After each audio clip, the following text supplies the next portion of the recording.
But that night, death came knocking. And when I hit the floor, when my heart gave out, I didn't just black out. I woke up, only not in my body. I remember floating above it. I saw myself, pale, still, one leg twisted under me, my hair fanned across the tile. I saw my son kneeling beside me, crying, shaking my arm. I heard the sirens in the distance. I saw the paramedics rush in, yelling orders, cutting my shirt open, putting pads on my chest. And I just watched. At first, I thought I was dreaming. Maybe I'd passed out. Maybe this was some kind of hallucination from lack of oxygen. But it didn't feel like a dream. Dreams are fuzzy. This was sharper than real life. Every detail was clear. The way the light hit the stainless steel sink, the pattern on the ambulance worker's gloves, the exact shade of blue in my son's eyes as he cried. And then I felt it, a pull. Not from my body, but towards something else. Like a current in the air, gentle but impossible to resist. I didn't want to leave my son. I fought it. I tried to scream. I'm here. I'm still here. But no sound came. And the pull grew stronger. And then, I was gone. Not gone from the room. Gone from the world. The moment I left, the noise stopped. No sirens. No voices. No heartbeat. Just silence. But not the kind of silence that feels empty. This was full. Thick with presence. Like walking into a cathedral where someone had just finished singing. And then I saw the light. Not like a flashlight or the sun. This was alive. Warm. Soft. But so bright it didn't hurt to look at. It came from everywhere and nowhere. It didn't shine on things. It was the source of everything. And I was moving toward it. I wasn't walking. I wasn't flying. I was just being carried. Like a leaf on a breeze. But I could feel myself, my thoughts, my emotions, my memories, all intact. More vivid than ever. And then I saw them. Figures. Not human, not exactly. They didn't have faces like ours, but I knew they were beings of light. Peaceful. Strong. Calm. And they were coming toward me. One of them stepped forward. Not with feet, but with motion. Like a ripple in water. And when it reached me, I felt a wave of love so deep, so pure, it made me want to weep. It didn't speak with words. But I understood. You are safe. You are seen. You are loved. And just like that, every fear I'd ever carried, every insecurity, every shame, every what if, melted away. Not because they were gone, but because they didn't matter anymore. In that moment, I knew I was known. Fully. Completely. And still loved. I don't know how long I stayed there. Time didn't work the way it does here. But eventually the being turned, and I followed. We moved, not through space, but through awareness. One moment I was in that peaceful light. The next I was somewhere else. A place that wasn't a place. A dimension of seeing and knowing. And that's when I felt him. I can't describe what he looked like. Not because I didn't see him, but because human eyes and words can't hold it. He wasn't a figure. He wasn't a shape. He was presence. Pure. Holy. Overwhelming. And yet, and this is what still brings tears to my eyes, he was also gentle. When he came near, I didn't feel fear. Not the kind that makes you run. I felt awe. Like standing at the edge of the ocean for the first time and realizing how small you are. But not insignificant. Seen. And in that moment, my whole life flashed before me. Not like a movie. Not in order. But all at once. Every choice. Every thought. Every hidden motive. Every time I said I was fine when I wasn't. Every time I judged someone in my head. Every time I held back love, because I was afraid. And he didn't condemn me. But I felt the weight of it. It wasn't punishment. It was clarity. Like waking up from a long dream and realizing what you've been doing. I saw how I'd played small. How I'd treated God like an option, not a lifeline. How I'd cared more about being comfortable than being true. And yet, in the middle of all that, there was mercy. Not because I deserved it, but because he is mercy. I didn't hear words, but I knew what he was saying. You were made for more than this. You were made for me. And I wept. Not because I was afraid of hell, but because I had wasted so much time. So much love. So much him. And then, without moving, I was somewhere else. Not because I chose to go. Because I was shown something. And what I saw broke me. I was in a vast space. Not dark, not light, but neutral. Like the air before a storm. And around me, I saw people. Thousands. Millions. Souls. Some were young. Some were ancient. Some wore clothes I'd never seen, animal skins, woven grass, simple robes. Others were naked. Some lived in jungles. others in deserts. Some in ancient cities I recognized from history books. And I thought, oh no. Are they lost? Are they punished? But then I saw more. I saw moments. Tiny, quiet moments in each of their lives. A man in a jungle village, kneeling beside a dying animal. He didn't pray, but his heart was full of sorrow. He covered it with leaves, whispered something in his language, and walked away with tears. A woman in a desert tribe, looking up at the stars. She didn't know the word God, but she felt something. She bowed her head, not out of ritual, but out of reverence. She offered her first piece of bread to the wind, as if giving it to someone unseen. A child in a remote mountain village, sharing his only blanket with a sick friend, even though he was cold. An old man who, every morning, poured a cup of water onto the earth. Not because his ancestors told him to, but because something deep inside said it was right. And as I watched, I knew these weren't random acts. They were responses. Responses to something inside them. And then I saw him, the same presence I had felt, gently near each of them. Not forcing, not demanding, but offering. A whisper, a nudge, a moment of clarity, a sense of right and wrong, a longing for something beyond.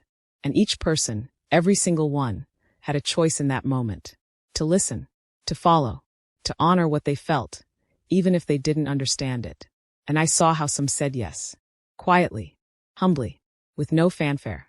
They lived with kindness, with honesty, with a quiet reverence for life. And others turned away. They laughed at the feeling. They crushed the thought. They chose greed over generosity, power over peace, hatred over love. And I saw the consequences. Not because God was angry, but because truth has weight. Like jumping off a cliff. You don't fall because someone is punishing you. You fall because gravity is real. And in the same way, when a soul rejects the light, even the smallest light, it begins to harden. And over time, that hardness becomes a wall. And I saw that wall in some of them. Not all, but many. And I saw where they went. Not to fire, not to torture, not in the way movies show it, but to separation. A place where that presence, the love, the light, the warmth, was absent. And it wasn't loud. It wasn't screaming. It was quiet. And that was the worst part. The silence of being utterly, completely alone. Not just from people. From meaning. From love. From the very thing their soul was made for. And I saw God's heart. Not in anger. In sorrow. Deep, unending sorrow. Because he had reached out, in every way he could, to every single one of them. Through the stars. Through the sunrise. Through the voice inside that says, this is wrong. This is right. Through the beauty of a flower. Through the instinct to protect a child. And others had said no. Not because they were evil, but because they chose darkness, again and again, until they couldn't see the light anymore. And God didn't force them. Because love can't be forced. And freedom has a cost. Then in that moment I understood. Not with my mind. With my spirit. I saw that no one is born without a witness. Not one.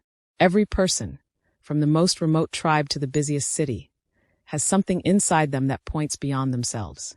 A conscience, a sense of right and wrong, a longing for purpose, a fear of death, a hope for something more. And that's not an accident. That's him. It's like he plants a tiny light in every heart. Not the full sun, but a candle. Enough to see by. Enough to follow. And what matters, what truly matters, is not how much light you have. It's what you do with the light you are given. Some people get a lot, raised in faith, taught the truth, surrounded by love and scripture.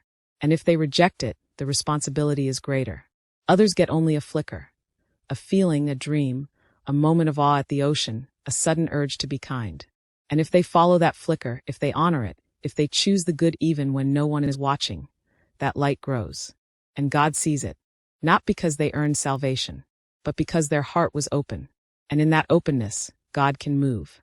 I saw that salvation isn't about religion. It's not about rituals or rules or even beliefs. It's about response. Did you listen when he whispered? Did you choose love when you could have chosen hate? Did you protect the weak when you could have walked away? Did you admit when you were wrong? Did you seek truth, even when it was hard?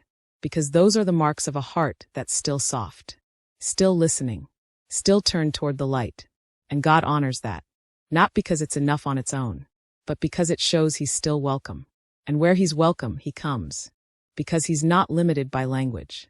or geography, or time. He's not a tribal god. He's the God, and he finds ways. I saw that some of those who never heard still knew. Not in their mind. In their spirit. They sensed his presence. They responded to his love. They lived in a way that honored the truth they did have. And when they died, he was there. Not with a checklist. With open arms. Because they had, in their own way, said yes to the light. But I also saw that many, so many, had turned away. Not because they were never shown, but because they rejected what they were shown. And that broke my heart. Because it wasn't about information. It was about choice. And the weight of that choice, the eternal weight, hit me like a wave.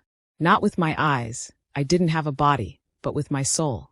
I wept for the ones who were lost not because they didn't have a chance, but because they refused the chance they were given. I wept for the man who laughed at the old woman's prayer and crushed the sacred stone. I wept for the woman who stole from the sick and lied to her children.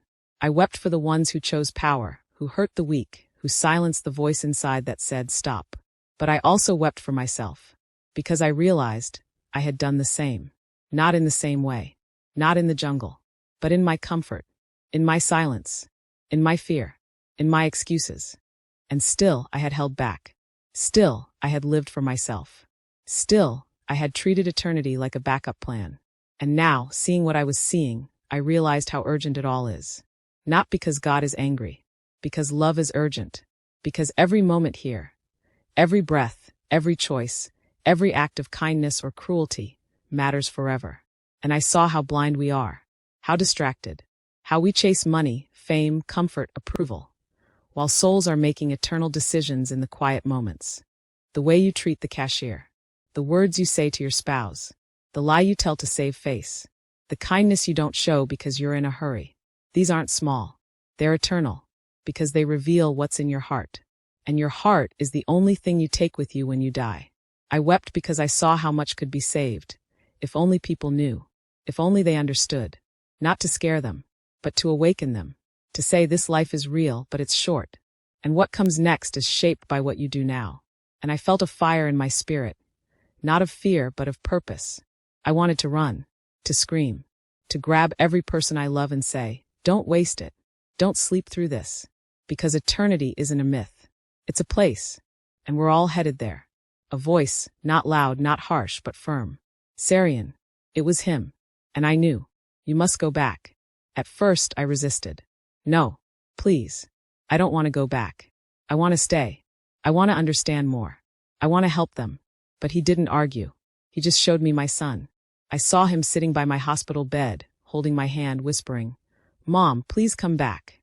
And I saw my mother, praying in the corner, tears on her face. And I saw the work I hadn't finished. The words I hadn't spoken. The love I hadn't given. And I knew my time wasn't up. Not yet. And I had a purpose. So I said yes.